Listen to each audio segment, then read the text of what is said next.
Harold Smith is a man walking home with a big smile on his face.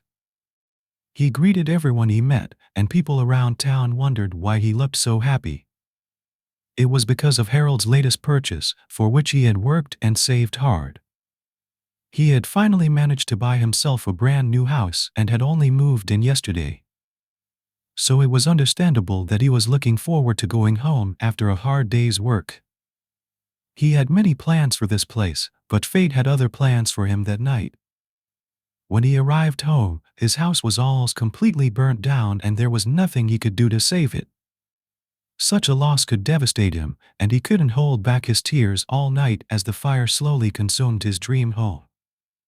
When he woke up, his big house was reduced to ashes, and with a heavy heart, he decided to leave. He didn't know where to go, and he practically wandered around the city trying to figure out where. The people around him lived their lives as usual, but for our protagonist, his whole world was shattered into pieces. He couldn't understand how his new house could burn down without any clear reason. He was convinced it must have been his doing or the work of some evil arsonists who were still at large. He was thinking about all of this when he heard someone talking about exploring a maze. The man looked like an adventurer, and he explained how you could find all sorts of valuable things by exploring the maze or the maze of thoughts to become filthy rich just by navigating through the labyrinth. It sounded tempting, but Harold wasn't foolish. He knew he didn't possess any magic or fighting skills, and he also considered himself average in terms of intelligence or strength. According to him, he was just one of the most ordinary 25-year-old guys. In this country, he always knew his limitations, and that's why instead of going on an adventure, he decided to work hard to become wealthy. But now, his most valuable assets have been taken away from him. To check his finances, he visited the bank where a girl told him that he only had 150,000 rubles in his account. This savings was equivalent to 1 month's salary, and this fact only added to his worries. He remembered how he worked every day and took on multiple jobs to buy his own house. Against all odds, he even managed to save 20 million rubles to fulfill his dream, and now his house is gone along with all his savings. He is not in the right frame of mind at the moment, so he withdraws all his remaining savings and decides to treat himself. He has just experienced a traumatic experience, so he wants to indulge in a luxurious meal to make himself feel a little better. However, on the way to the restaurant, a signboard catches his attention. It advertises a slave auction, which is not something you see every day. In fact, such businesses are no longer common in the city. So Harold was a little interested in the business, and a man in a black suit grabbed his arm and invited him to join in. Our protagonist said he didn't have that kind of money, but according to the man, he could only watch the auction. Harold had never seen an auction like this before, so his curiosity led him inside to see what was really happening. As soon as he sat down, the man in the suit started bringing out elves. Now Harold had heard about elves, but they usually didn't leave the forest. It was very rare to see them in a city like this, and he wasn't the only one surprised. Every man in the room was captivated by the beauty of the elf woman. According to the auctioneer, she was not only beautiful but also skilled in combat, and he wanted at least 20 million rubles for her. This number shocked our protagonist because it was more than the price of his house. But in a matter of seconds, the old friends were bidding up to 600 million rubles. Our protagonist couldn't even imagine having that much money, so he just watched in astonishment as a warrior finally bought the elf for 633 million rubles. This turned out to be the beginning of an auction where billions of rubles were spent on beautiful elf women. At this point, Harold was completely overwhelmed by everything, and he wanted to leave. However, before he could get up from his seat, the auctioneer mentioned the most valuable elf, which was the dark elf. According to the well-dressed man, she was not only beautiful but also experienced in exploring mazes. He thought she would give him the most money tonight. But something was wrong. No one in the room even made an offer. In fact, most people didn't even want to look at her, which confused the auctioneer, Harold. On the other hand, Harold knew exactly why people were unhappy to see her. In this continent, all folk tales portrayed dark elves as evil creatures who brought misfortune to those around them, The men in the room were already talking about how this elf could bankrupt them while being afraid of her. Our protagonist, unlike Boomer in the room, didn't actually hate dark elves and found them intriguing because they were so rare. He thought about how useful she could be when the auctioneer said that the starting price was 150,000 rubes. This number surprises our protagonist because it's the amount of money in his pocket. He never wanted to buy a slave, but for some reason, it felt like destiny to him. Without thinking too much, he raised his hand and started bidding as expected. No one else in the room bid against him. Most people thought our protagonist was crazy and tried to ruin him. Their fear and hatred allowed our young boy to win the bid, and just like that, he finally owned a fairy.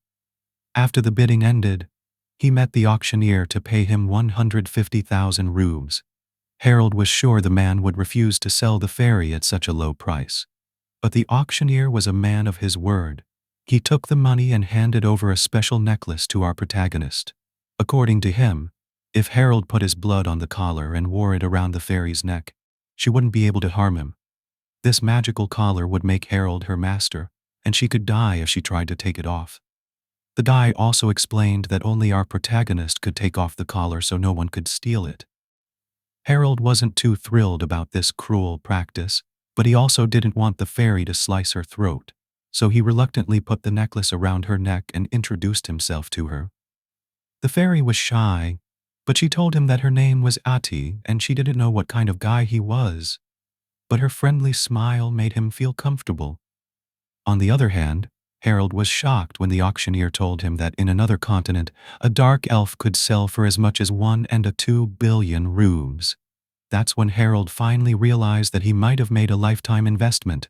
So he took his companion out of the auction center and wrapped her in a cloak to hide her ears. He didn't want anyone to know that he was a dark elf because people might treat him with hostility as they passed by. The warriors from the group noticed that the elf was glaring at him. It was clear that the two elves didn't really like each other, and Harold asked his companion why. He explained that even other elves despised dark elves, and this animosity was just like that. Our protagonist was shocked by all the discrimination against dark elves. But for now, he had other things to worry about, like not having a home anymore. He told his companion that he had spent all his life savings to buy it. In the simplest terms, it meant that Harold was homeless and broke because he couldn't afford to stay at an inn. He decided to spend the night in the abandoned cabin with Adi. While looking at her, he noticed her slim figure and her worn-out clothes. Being a true gentleman, he didn't really want her to walk around with such an appearance. He told her that once he had money, he would buy her new clothes. That fairy told him that she didn't want him wasting money on it. But Harold had made up his mind and was confident that the situation looked bad right now. But for some reason he started forgetting about losing his house because he had a funny partner in crime. He hoped to find a way to get his house back once again. While living together, she thought about all the ways they could make money and asked him to buy armor and weapons whenever he had the chance. This request made Harold wary, and he thought that maybe she was planning to shoot him with that weapon. But it turned out that the elf was just trying to help his master. She reminded him that she was experienced in exploring mazes, and even with basic equipment, she could easily navigate the upper levels of the labyrinth. Harold already knew how much you could earn from the maze, so he liked the idea. However, he was still unsure about risking his life for an ad to get some money for him. His friend said that he could handle the maze, and she demonstrated her power by shooting a flying bird with just a pebble, as you would expect from her. The master was very impressed, and he soon realized that she not only had incredible strength, but she could also use magic to protect them. He began to believe that she could truly explore the maze without getting hurt, so he told her that they could go exploring after they bought the necessary equipment, but he also urged him to prioritize his safety above all else.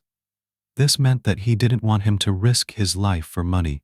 His words once again convinced the fairy that he was a good man with a smile on his face. He said to him that he wouldn't be reckless and he would do anything to keep them both alive. While his smile made Harold's heart beat fast, his words finally scared him. Until now he thought that wanted to explore the maze alone. But clearly he planned to drag him along and he wasn't sure how he felt about it. For now, his biggest concern is finding a shelter, so he takes her to the abandoned cabin in the forest. He sometimes stays in this cabin when he is foraging herbal plants and passing through the woods. For years, he has kept it in good condition. Today, all the time he spent fixing the cabin paid off because he has a warm place to spend the night after settling in for dinner, and they decide to take a nap after a delicious meal. Harold can see that his elf friend is hesitant to sleep, so he promises not to do anything funny to her. His assurance makes her comfortable and she finally falls asleep. On the other hand, our protagonist spends the night trying not to poke his cheek because he just can't forget how funny he looked. The next morning, they wake up after hearing a loud knocking sound from outside. Harold quickly goes out to see what's happening, and that's when he sees a troop of soldiers marching towards the eastern border of their empire. They seem ready for war, and our protagonist is sure that his country will start a war with the neighboring kingdom of Tawakul. War will not have a positive impact on anyone involved, so he is a little worried about his future. As he gets a brilliant idea, he tries to start over from scratch. He could move to another country that is not engaged in a feudal war, and asks her if she is sure about leaving her country. Our protagonist tells her about her dream of traveling the world, which she doesn't want. She doesn't have a specific destination in mind, so she asks her companion where she wants to go. Once again, the fairy is surprised by how attentive her master is. She happily told him that she had always dreamed of visiting the magnificent Astral George, which was a place in the southwest corner of the South Continent. She didn't think Harold would be interested in such a faraway place, but without hesitation he promised to take her there.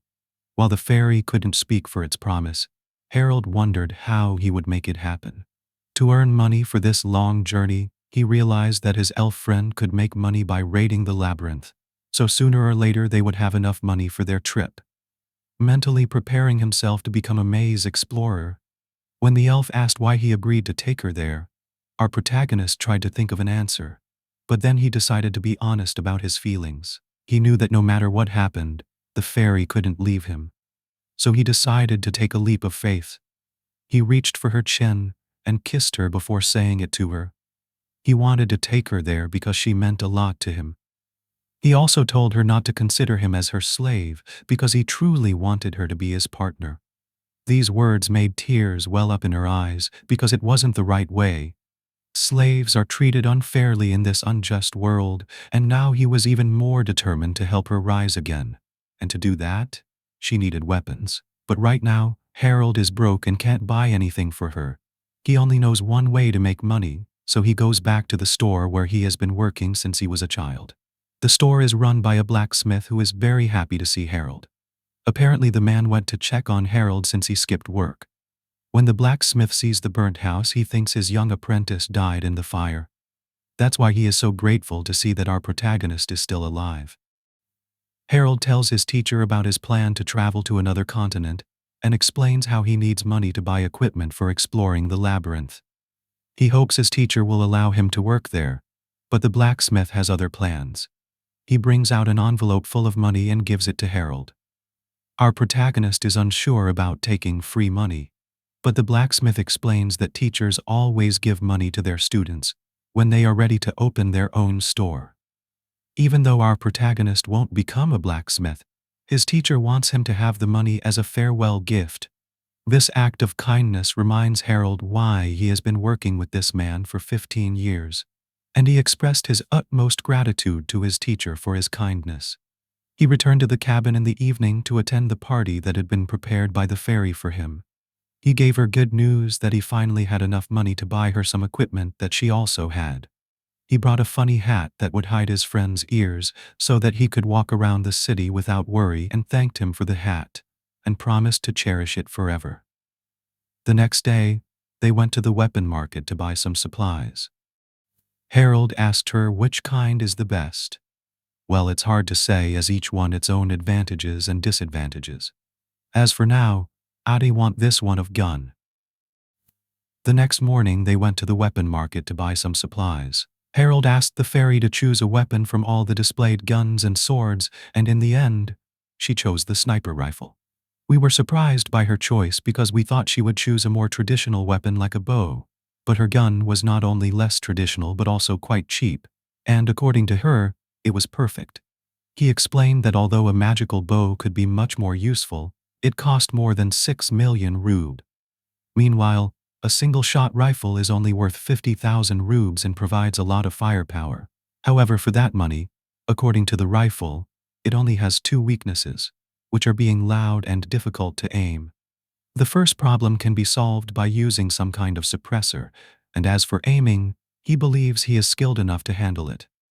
Harold is very happy to see his timid little friend talking enthusiastically about something. It's clear that he likes weapons, so he decides to follow his advice and buy her a pistol and all its accessories. He ends up spending almost 200,000 rubes on this equipment, but he is confident that he will make more by exploring the labyrinth. However, she is a little worried about the quality of his own weapon due to a small budget. He had to buy a cheap spear, and Harold knows that the weapon is likely to break after one attack. He doesn't need to use it at all, because he's not skilled in using it as they walk towards the labyrinth. Our protagonist remembers what his father told him about these mysterious places. According to his father, the soldiers were allowed to enter and loot the labyrinth because they needed to keep the number of monsters in check. If no one killed the monsters inside a certain labyrinth, it would become infested with these evil creatures, and nearby cities would be attacked. Thinking about this, he suddenly remembered his father, who was a labyrinth hunter 15 years ago. He went to a dangerous labyrinth to find treasure in its depths. He was strong, but only liked using a spear, and unfortunately, he failed to escape from that dark place. He was eventually declared dead, and that's how Harold became an orphan, as he had already lost his mother to an illness. The sudden death of his father had a profound impact on our young boy, which is why he asked his companions not to take unnecessary risks during their exploration. He was lost in thought when his companion asked if he was okay. Harold said he was fine before thanking him for helping him on this expedition. His words of gratitude made the girl blush, as the Lord usually didn't thank his servants. They both walked further and finally found a labyrinth that seemed to be filled with explorers. Harold spoke to the guard at the entrance to find out if they had to pay a fee to enter the labyrinth. According to the guard, they didn't have to pay anything to enter, but they might need to reconsider their exploration. The guy told him that it seems a high-level monster from the deeper part of the maze has been spotted on the upper level. Of course, this is a serious situation, so a group of guards is trying to find this monster. But so far, they haven't seen it. This new information makes Harold a little worried. He knows that they are not really equipped or prepared to face a high-level monster, so he doesn't know if they should continue their exploration. Since she is the one with actual experience, he asked him what they should do. He said that it's true that sometimes monsters from the inner part of the maze come to the upper level, but often reports of these high-level monster sightings are just fake explorers spreading rumors to keep their competitors away from the maze and its treasure. According to him, they will be fine as long as they don't go too deep. His words give Harold the much-needed confidence, and he is ready to start his first exploration. However, before he could enter the labyrinth, a man told our protagonist to give up if he wanted to live under his control. With his high-quality equipment and overconfidence, he also seemed like a jerk who ordered others to stay away from the maze. After noticing Harold's spear, the man started laughing and asked our protagonist if he was a fan of the legendary labyrinth conqueror, Edwin Smith. His words surprised our protagonist, who couldn't believe that people considered his father a legend. According to the man, only Harold's father was known to have survived in the labyrinth with just a spear. After mocking Harold's equipment, the man tried to attack whoever was listening to everything. When he said some nasty things about the woman, something inside Harold snapped with a lightning-fast movement.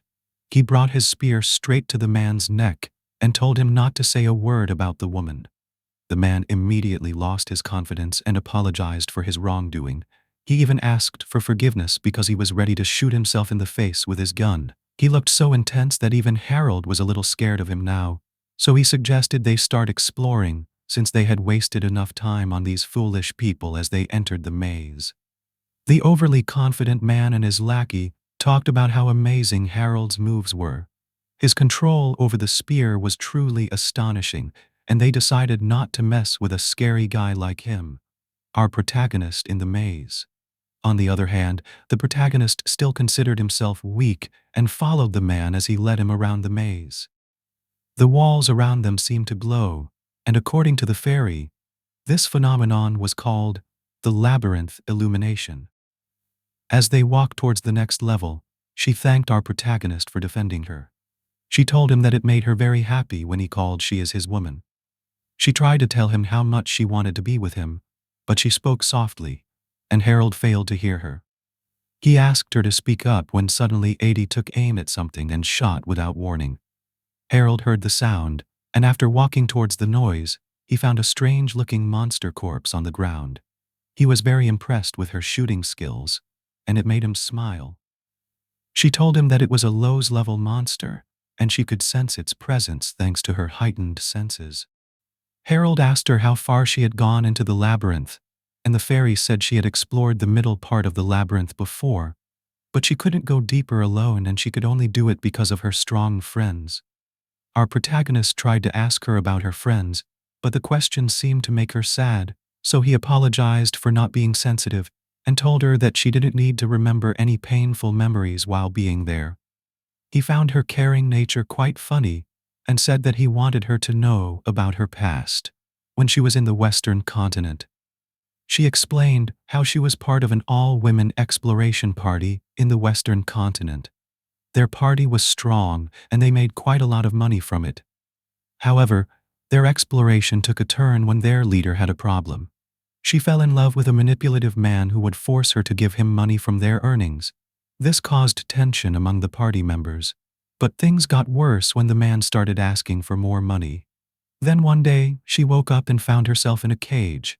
She later learned that her party members had drugged her and sold her to a slave trader. Dark elves are known to be expensive, which is why her party members targeted her. Harold was shocked by her story and felt really sorry for her, but she said she no longer felt angry. She explained that if she hadn't been betrayed, she wouldn't have met a good man like him. This praise caught the attention of our protagonist, and in his heart, he decided to become a better master for her. With this newfound determination, he quickly started skinning dead monsters to collect their pelts. On the other hand, they began to understand why their leader used to obey the man she loved.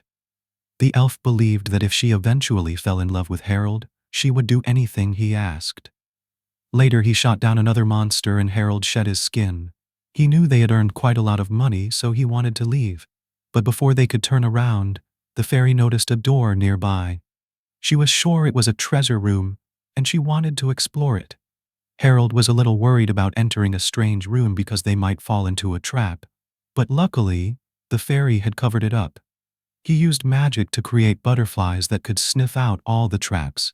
Harold watched all of this with his mouth wide open and asked him what else he could do. His companion explained that he could use many other spells, but none of them could help them during their fight.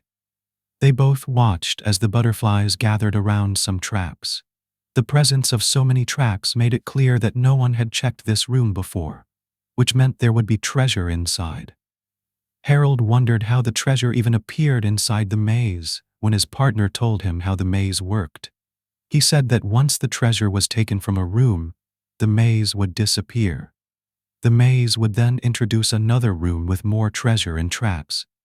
This explanation made sense to Harold, who had heard that the maze had a mind of its own and released monsters in different parts whenever it wanted.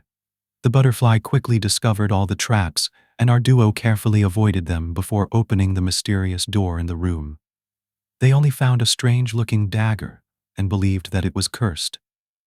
It was unusual because cursed objects don't appear on the upper levels of the underground prison. She told Harold that they shouldn't touch it without knowing about the curse. If the curse only brought bad luck, she thought the dagger was useless. According to her, the only way to determine the type of curse on an object is by using a special magical tool. Until they have that tool, they shouldn't even approach the cursed object. While Harold really wanted to take the dagger, he understood what the fairy said. He asked her how much the magical equipment cost, and she said it could be as expensive as a house. This immediately dampened Harold's spirits, but he cheered up when his partner said they could make that much money in a month, or even less. Furthermore, they only need money to travel, so they don't have to do it. They don't even need cursed objects. They can get as much by hunting low-level monsters. After agreeing to this plan, they leave their swords and exit the labyrinth with the skins of some monsters. After walking for a while, they find a crowd gathered around a nobleman and his elf. The man treats the elf like an animal because he can't really disobey him. He hurts her in front of everyone. Harold is disgusted with all of this and doesn't want to see what happens next, so he grabs her hand and takes her back to the city. They immediately go to the Nepal trading company to sell the skins because our protagonist knows the person who runs the place. The owner likes the skins and agrees to pay 12,000 rubes for all of them. Harold is very happy to hear that number because it's almost twice the amount of money he made as a blacksmith. However, the company owner also gives our protagonist some bad news. According to him, Harold will need at least 3 million rubes to reach the south via west route. He will need even more if he wants to go there through the direct sea route, which is faster, but much more dangerous and expensive. So our protagonist decides to use the west route, which means he will need 3 million rubes for the journey, and an additional 2 million rubes for their living expenses. Now, because they have a financial target in mind, they both start exploring the maze every day. By the end of the week, they have saved 120,000 rubes for their trip. But Harold knows it's not enough. He wants to venture into the middle part of the maze, and Ad thinks he can keep them safe there since he's familiar with the maze and determined to hit the jackpot. Our protagonist and their companion enter a deeper level of the maze the next day. Finally, they were heading for the middle floors. He wonders what they will encounter. The place already feels much more hostile, and soon after, an announcement asks Harold to stop moving. He agrees to something big approaching them, so he tells them to hide behind a big rock. They see a giant dragon passing through the monster maze. It's enormous, and according to the fairy, it's likely the earth dragon. Harold quickly realizes it's the same monster the guard warned them about. He wonders what they should do when Ad tells him their only option is to leave. He knows regular bullets won't be of any use against this monster, so they can't hope to defeat it. After hearing his explanation, our protagonist agrees with him, and they decide to leave before the monster returns. However, before they reach a higher level, a man runs towards them. He's the same man who mocked Harold's, and right now, he doesn't seem too brave. He's crying like a little child and saying that the dragon has trapped his friends inside the cave. Now the monster is waiting for them to come out, and most likely they will all die together. With tears streaming down his face, the man pleads with Harold to save his friends. But our protagonist doesn't want to embark on a crazy rescue mission. His mind changes, however, when the man mentions that his friends have a child who will be orphaned if Harold doesn't help. For Harold, the thought of a child losing their father is something very familiar, as he doesn't want any child to experience what he went through after his own father disappeared. Against his better judgment, he agrees to help the trapped explorers, who his companion claims are the same person. They will likely die, but he doesn't know about his trump card. Harold instructs her to watch over it after he faints, and then he starts running towards the dragon as described by the crying man, who said that the dragon had trapped the explorers inside a shallow cave and was waiting for them to come out. The monster was enjoying their screams and was unaware of our protagonist, who now stood right behind it. Harold always considered himself weak because the only attack he ever made left him paralyzed. But now that attack is the only thing that can save their lives. So he decided to do it. He grabbed his spear and tensed every muscle in his body.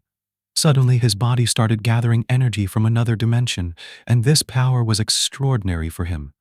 Before his mind shattered, he managed to transform all this energy into a different world power that propelled the spear towards the dragon. He always knew that this ability was dangerous because it could alter the order of reality. And now, he pushed the spear with such speed that its metal started melting the dragon. It didn't even have a chance to react before the spear created a giant hole in its body, causing the monster to fall. Harold, with blood on his eyes and nose, woke up after a few moments to see that his head was still intact. She held him in her lap and cried, apologizing for scaring her and assuring her that he was okay after promising not to scare her like that again. He looked to see what happened to the dragon and was glad to see that the explorers were still alive and the dragon was dead. The men thanked him for saving their lives, and Harold felt proud of what he had done. He then turned his attention to the massive dragon carcass.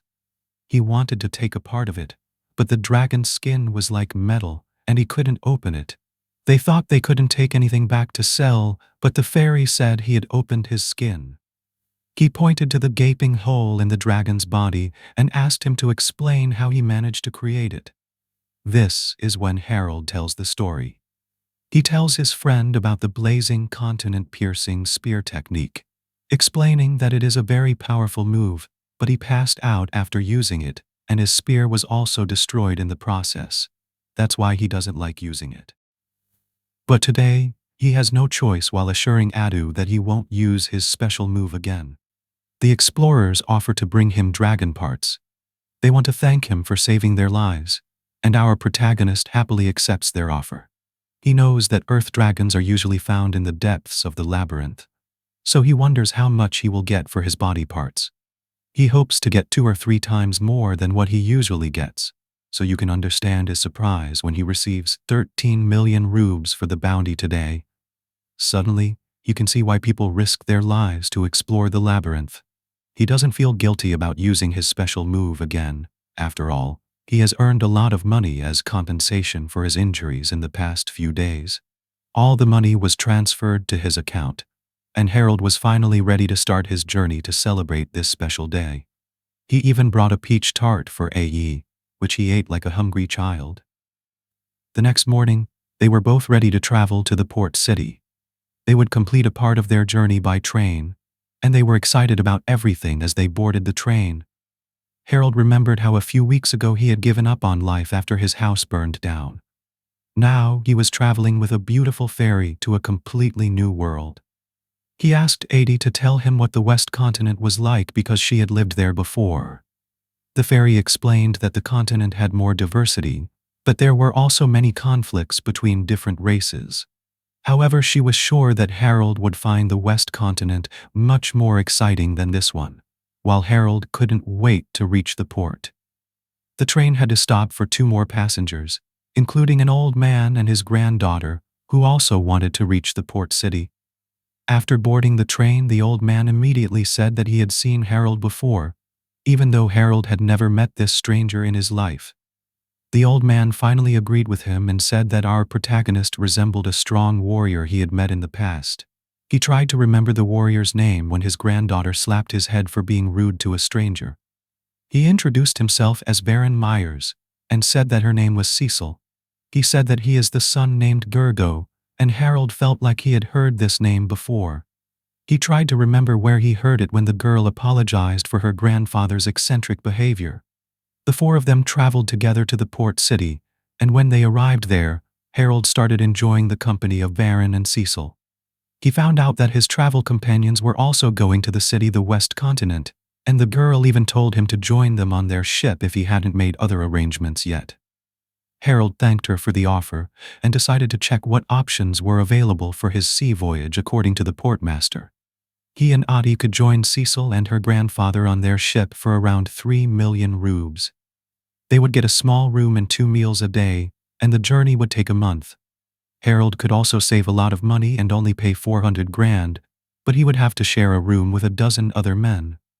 They also mentioned a luxury ship that could take Harold and his companion to the West Continent in a shorter time, but the fare would be 10 million rubes because no ship was departing before a week. Our protagonist decided to take some time and really think about his choices. In the meantime, they would need a place to stay in the city, so he started walking around with Adi to find an inn. They crossed a busy street when a child grabbed Harold's bag and ran away. This bag had more than 10 million rubes and our protagonist couldn't afford to lose it, so he chased after the thief. He didn't have to run much, but like a bullet, he stopped the child right in his tracks. After Harold caught him, he looked back to see her holding a gun. He claimed that he intentionally touched the ground to scare the boy, but it was clear from his face that he really wanted to teach the boy a lesson, starting with our protagonist on the other side. Feeling sorry for the boy, it was evident that he lived in poverty and didn't eat well. He was thinking of helping this unfortunate child when his mother ran over. She apologized to Harold for her son's behavior and told her son to stop causing trouble. The boy became angry because he said he only did it to help his father and pay off their debts. His mother didn't like his logic and tried to catch him, but the boy ran away from her. Harold felt bad for the mother who was trying to protect her son, but he couldn't help someone who didn't want it. He also had to find a room, and unfortunately most hotels said they were full. After being rejected from almost a dozen hotels, our protagonist was ready to spend the night outside at a camp, but the last place in town happened to have a vacant room, and Harold took it without asking any questions. After entering the room, he realized that there was only one bed and no space to sleep. The floor made him and I nervous, so they decided to take a shower to get rid of the unwanted smell in the bathroom. Our protagonist accidentally overheard people talking about the possibility of war with the Tawakul kingdom. Apparently, many people were watching the troops march, and everyone thought that the conflict would soon happen.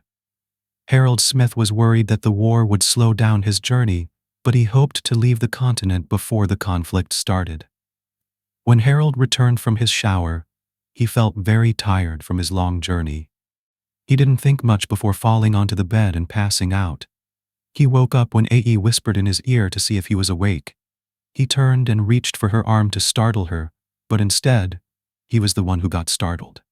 He expected her to be angry with him, but she just laid her head on his chest and let him hug her.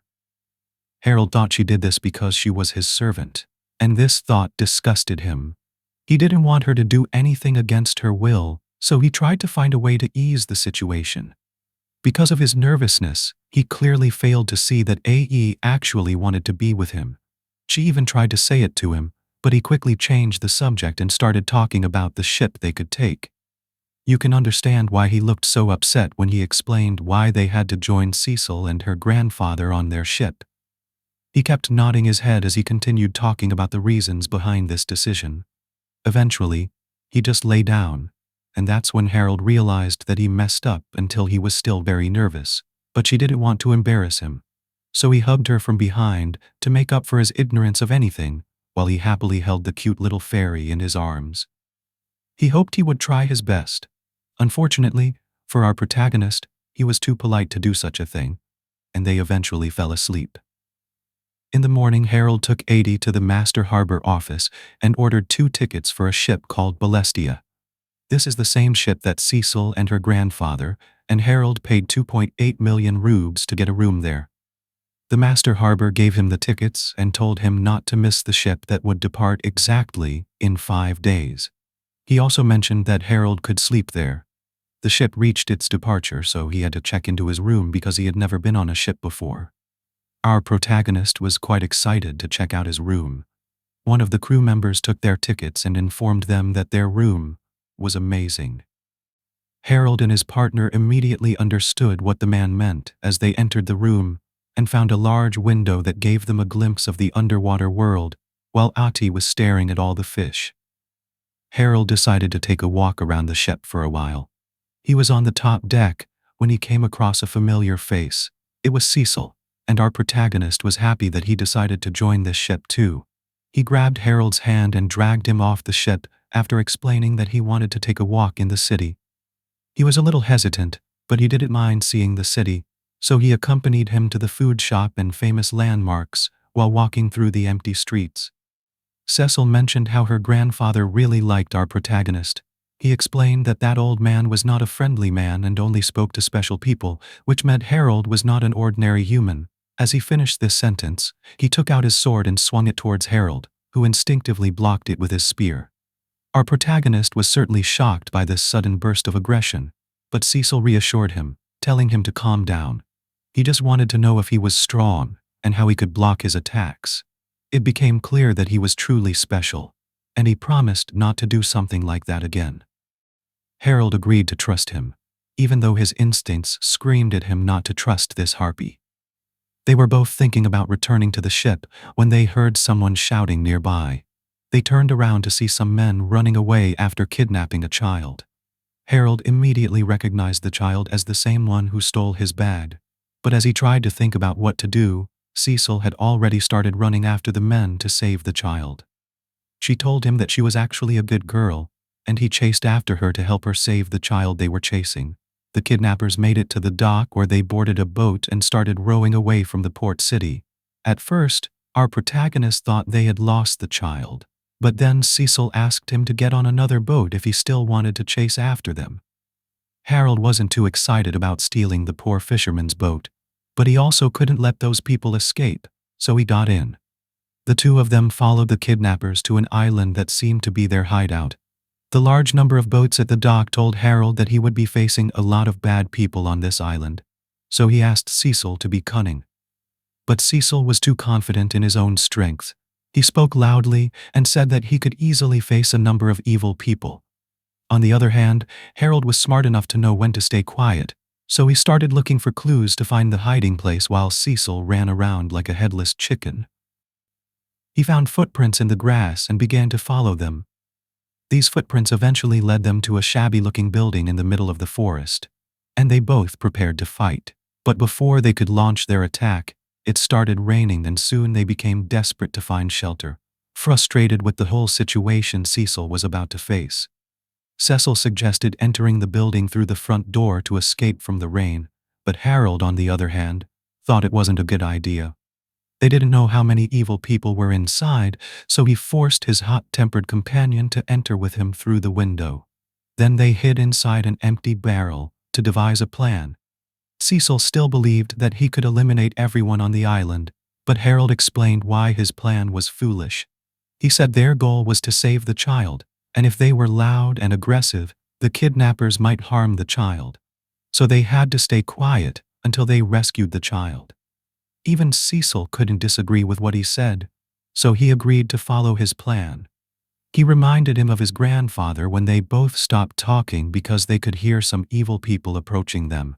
These were the same men who kidnapped the child after he tried to steal their belongings. The men were considering handing the child over to their boss, who enjoyed hurting children. Harold was trying to control his anger as he listened to these terrible humans.